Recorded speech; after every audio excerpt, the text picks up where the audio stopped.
আপনি একটা Bluetooth earbuds কিনেছেন, কিন্তু এই ইয়ারবাডসটা দিয়ে আপনি যখনই গান শুনতে যান তখনই প্রত্যেকটা বারই আপনার এই ইয়ারবাডসটা নতুন করে কানেক্ট করতে হয়, অর্থাৎ অটোমেটিক্যালি সেটা আপনার ফোনের সাথে কানেক্ট হচ্ছে না। তো ফ্রেন্ডস, এই সমস্যায় যদি আপনি পড়ে থাকেন তাহলে এই ভিডিওটা শুরু থেকে শেষ পর্যন্ত দেখুন। আশা করি এই সমস্যার সমাধান হয়ে যাবে।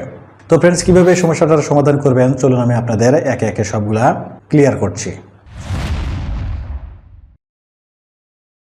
আপনি যে ব্লুটুথ হেডফোনটা ব্যবহার করছেন, হতে পারে সেই ব্লুটুথ হেডফোনটা আপনি বাসার 2-3টা মোবাইল ফোনে কানেক্ট করে সেটা আপনি ব্যবহার করেছেন। এখন এটা করলে যা হয়, যখন আপনি এই ব্লুটুথ ইয়ারবাডসগুলো যখন আপনি কেস থেকে এরকম বের করেন তখন কিন্তু এটা অটোমেটিক্যালি কানেক্টার হয় না, কারণ সে কিন্তু নিজেও কনফিউজড হয়ে যায় যে আসলে কোন ডিভাইসের সাথে সে নিজে কানেক্ট হবে।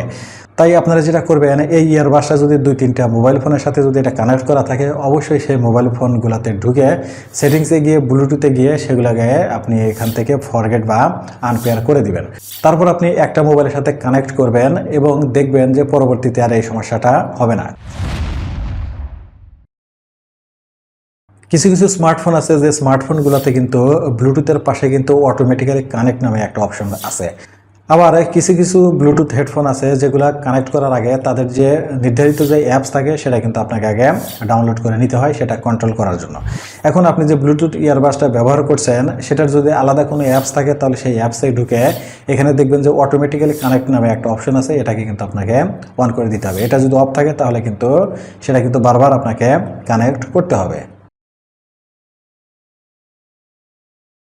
আপনি যে ব্লুটুথ হেডফোনটা ব্যবহার করছেন সেটা যদি কানেক্ট করার সময় আপনার মোবাইল যদি থাকে এই ঘরে আর আপনার ইয়ারবাডসটা যদি থাকে অনেক দূরে বা অন্য রুমে, তাহলে কিন্তু প্রথম দিকে এটা আপনার কানেক্ট হতে কিন্তু প্রবলেম করবে।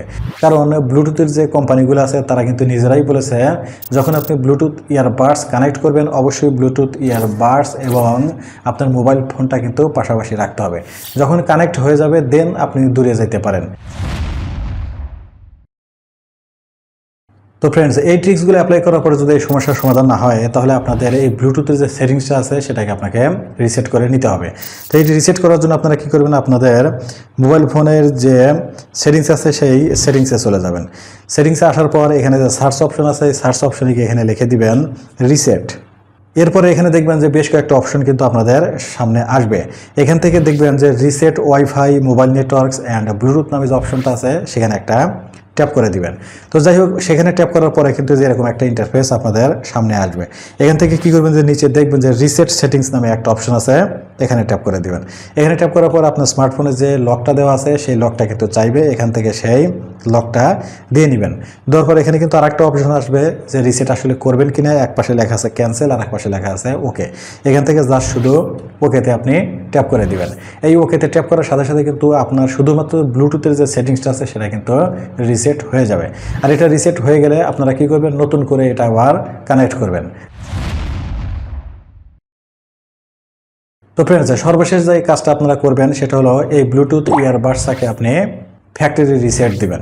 সেই ফ্যাক্টরি রিসেট দেওয়ার পদ্ধতিটা কি সেটা আমি আপনাদের বলছি। এটা করার জন্য আপনারা কি করবেন, এই ইয়ারবাডসগুলো এরকম কেসের ভিতর রাখবেন, রেখে এখানে ঢাকনাটা খোলা রেখে এই যে পিছনের দিকে দেখবেন যে এর কিন্তু একটা বাটন থাকে। তো এই যে বাটনটা আছে এখানে লম্বা করে একটা চাপ দিবেন। লম্বা করে চাপ দিলে কিন্তু এটা 10 থেকে 15 সেকেন্ড পরে এভাবে কিন্তু লাইটগুলো কিন্তু ব্লিঙ্ক করবে, করে এটা কিন্তু অফ হয়ে যাবে। যখন এটা অফ হয়ে যাবে তখন নতুন করে এটাকে আপনি আবার এখানে চাপ দিয়ে লম্বা করে চাপ দিয়ে এটাকে আবার অন করবেন। অন করার পর তারপরে এটা মোবাইল ফোনের সাথে কানেক্ট করবেন, দেখবেন এই সমস্যাটা কিন্তু আর থাকবে না।